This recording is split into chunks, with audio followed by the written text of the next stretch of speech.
雲姐嘅身形，佢嘅絃台啊全行公認，佢嘅絃台走起嚟真係靚到不得了，真係靚啊！成日問佢你點啊，雲姐教下啦，真係好難啊！雖然佢係完全無私咁教你，但係人嘅身體嘅體型呢，冇辦法嘅，冇辦法去即係學得到佢十足嘅。我都問佢好多次，我跟住佢未跑絃台都跑好多次，但係始終冇辦法學得到佢咁靚、咁瀟灑、咁利索，啲碎步咁密、咁定，真係好難學，非常之好啊！都寫信嚟俾我，特別係要求播出佢嘅歌曲，即係講明呢，好多聽眾啊都未曾將佢遺忘㗎。不過就好可惜，喺我哋嘅資料室裏邊呢，關於楚岫雲嘅唱片啊、錄音帶就唔係好多，就即係未曾揾得到咁理想啦。咁就所以就未能夠播出更多俾大家聽。而家就梗係播出呢一首歌，以後揾得到呢，我一定會繼續播出嘅。咁呢位粵劇嘅棉花旦呢，佢係相當全才嘅，佢嘅戲路就好廣嘅喎。佢無論係刀馬旦、苦情戲、青衣戲，青衣戲即係做夫人啊，做嘅嗰類啦，同埋俏皮花衫戲即係做小旦啊，比較俏皮嘅妹仔戲嗰類呢，佢都係做得非常之好嘅。咁呢，佢過去呢曾經同何非凡合演過《情僧偷渡燒傷館》啊，嗰個時候呢，佢就被人稱為翻生嘅林黛玉啦。咁確係佢嘅林黛玉嘅戲呢，俾人印象係非常非常咁深刻㗎。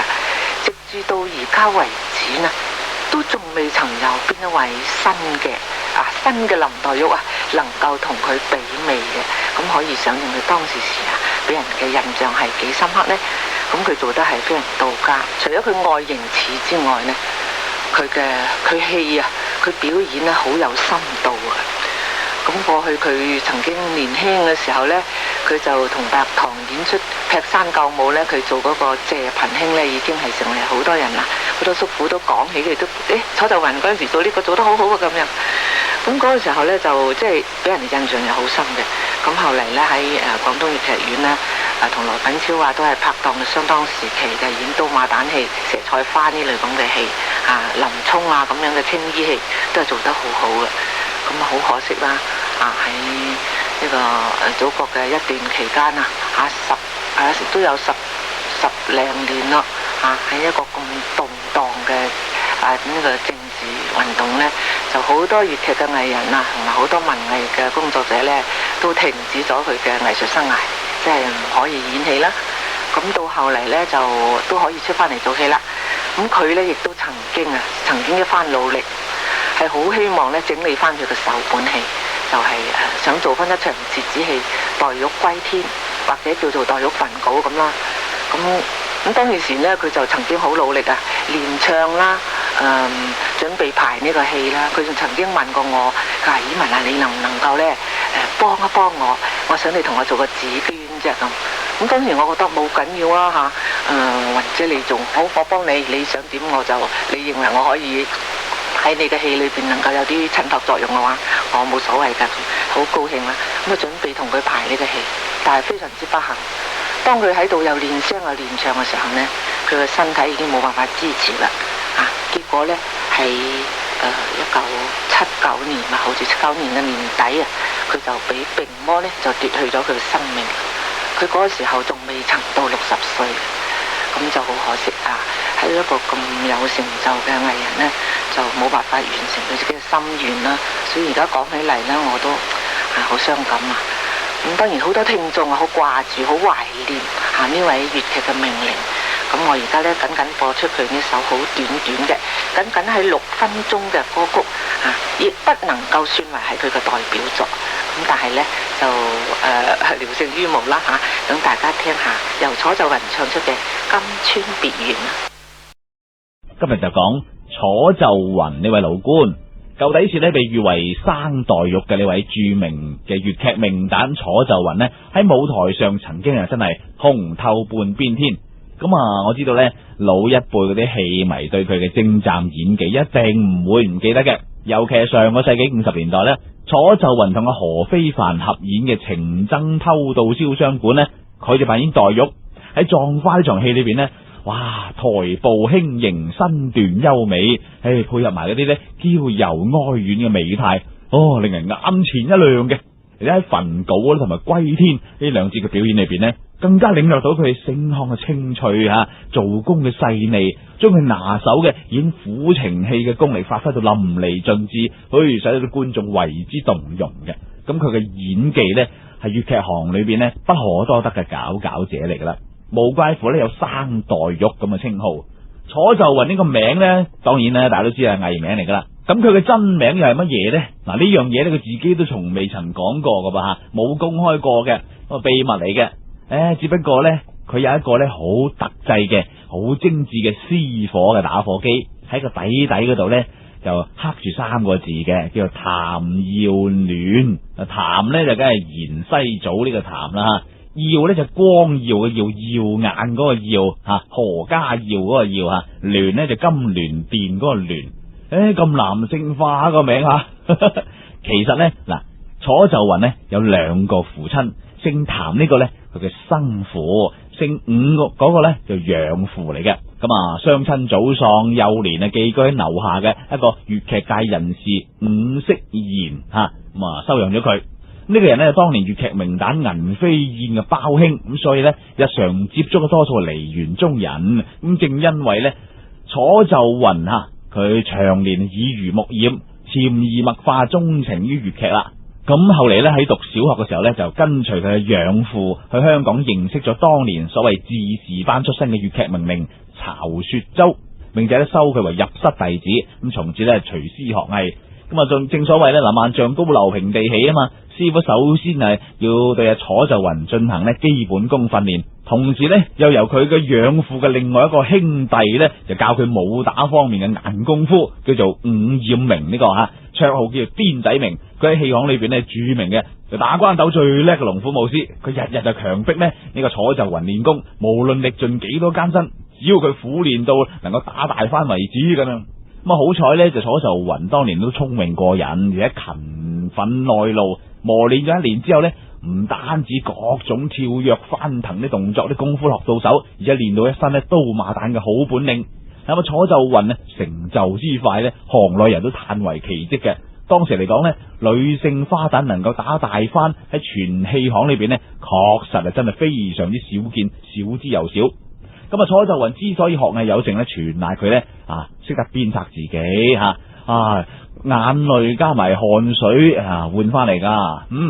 好啦，咁有人問佢學戲咁辛苦，你點解要學戲呢？咁樣嗱，有人曾經喺大庭廣眾問過楚岫雲嘅，咁楚岫雲就毫不忌諱咁回答2個字，邊2個字呢？貪靚。接住佢仲補充，如果唔貪靚，點解咁辛苦學戲啊？可能呢，愛美之心呢，就係楚岫雲與生俱來嘅本性嚟噶。咁何況呢，當年佢年紀細細，貪靚梗係無可厚非啦。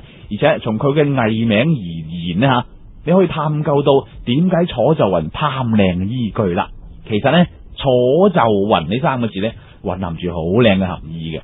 比如有得考究嘅噃，《金瓶梅》第21回裏邊呢，描述西門慶喺房裏邊欣賞月亮嘅美色嘅時候啫，就寫到咩呢？粉妝玉琢銀盤面，禪計鴉鬢楚岫雲。呢有個名喺度啦。咁另外呢，《水滸傳》第4回講到魯智深再次同金老個女見面嘅時候呢，發現佢姿色極之可愛。點寫呢？面堆3月嬌花，眉掃初春亂柳，香肌撲朔瑤台月，翠鬢龍鬆楚岫雲。2個地方有楚岫雲，同樣呢係讚美之詞，形容女性嘅秀麗。咁呢個岫呢，就山字邊做個理由嘅由啊。就呢個岫呢個楚岫雲嘅岫字而論呢，佢意思就係山洞或者啲岩洞。楚就即係楚國嘅地方啦，岩洞加上個雲字，即係話呢，喺楚國嘅地方，喺啲山中嘅岩洞裏邊飄蕩出朵朵浮游嘅雲彩。哇！呢種意境幾鬼死靚，幾鬼死吸引人呢，係咪？好啦，咁楚岫雲選擇楚岫雲呢3個字作為佢嘅藝名，就可想而知佢獨具貪靚嘅心態啦吓。無可否認，楚岫雲處於風華正茂嘅年代啫，可以講係窈窕淑女一名啊！生就一副花容月貌，身材咧好苗條高挑，清秀可人嘅面容，咁啊優越嘅氣質呢，喺花旦群中呢更加就為之少見啦。嗱，咁大家聽紅標形容咗咁多呢，都係楚岫雲嘅外表靚啩吓，唔單止外表靚，內在都好靚噶噃。咁楚岫雲呢，對於行善做啲有意義嘅嘢呢，佢都係好有豪情嘅。係啊，咁喺戲曲改革裏邊呢，佢又聯同其他嘅藝友參與各項工作，不遺餘力咧搞好戲劇改革咁。後嚟呢，又扶逆後輩咧，培養新秀呢，就算呢喺佢病嘅期間，亦都唔顧癌症嘅痛楚呢，每日長途跋涉東山區啊，去到粵劇學校授課，一絲不苟咁教導啲後輩。呢一份感情，呢份嘅熱誠呢，令到啲同行都非常之敬佩嘅。嗱，仲有難能可貴嘅就話呢，楚岫雲仲有一種呢敢講敢做嘅膽識。舊底時劇團大合併之後呢，佢就喺廣東粵劇團同羅品超同台演出林沖嘅時候，因為羅品超身為院長啊嘛，當時公務繁忙，一時間就唔記得咗台詞噃。好啦，休妻嗰場演員翻到後台呢，扮演林沖妻子嘅楚岫雲呢，即時對羅品超就粗聲粗氣咁鬧：監哥，唔該你熟下曲啦，今晚又食泥啦咁。食泥呢，即係話戲班嗰啲隱語，即係話呢，你出到台口你唔記得台詞，或者都係亂唱咁解啊。咁由此可見呢，楚岫雲嘅性格非常之率直，作風非常之開朗，一種大無畏精神啊。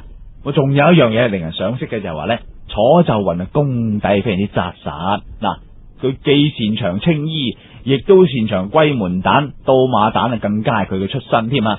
咁楚岫雲嘅水袖功呢，更加係別具特色灑水袖嘅時候呢，不浮不滯，層次分明。演文搶戲黛玉焚稿呢，扮演林黛玉呢，同埋呢平貴別窯呢邊扮王寶釧，荊軻裏邊扮演荊軻嘅妻子，林沖呢邊扮演林沖嘅妻子張氏，胡不歸裏邊嘅趙憑良等等角色所運用嘅水袖呢，唔會千篇一律嘅，而係根據各種人物唔同嘅性格啦，同埋內涵呢，配合佢喜怒哀樂嘅內心世界，同埋呢佢思想感情嘅變化呢，進行水袖嘅變化。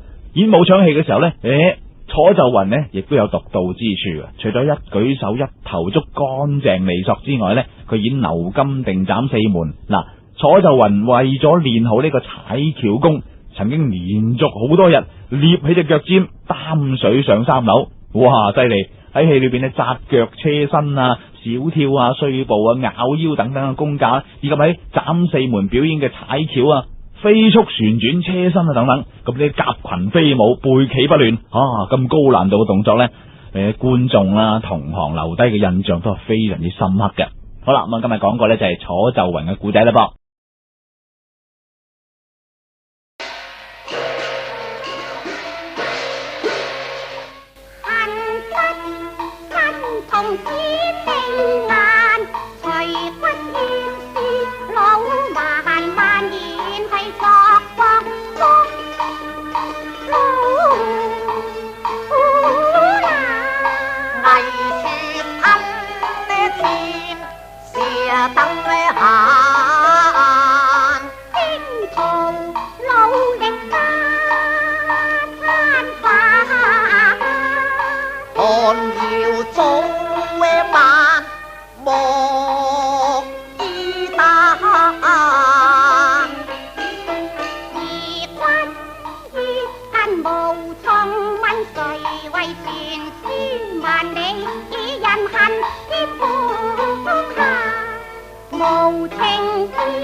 花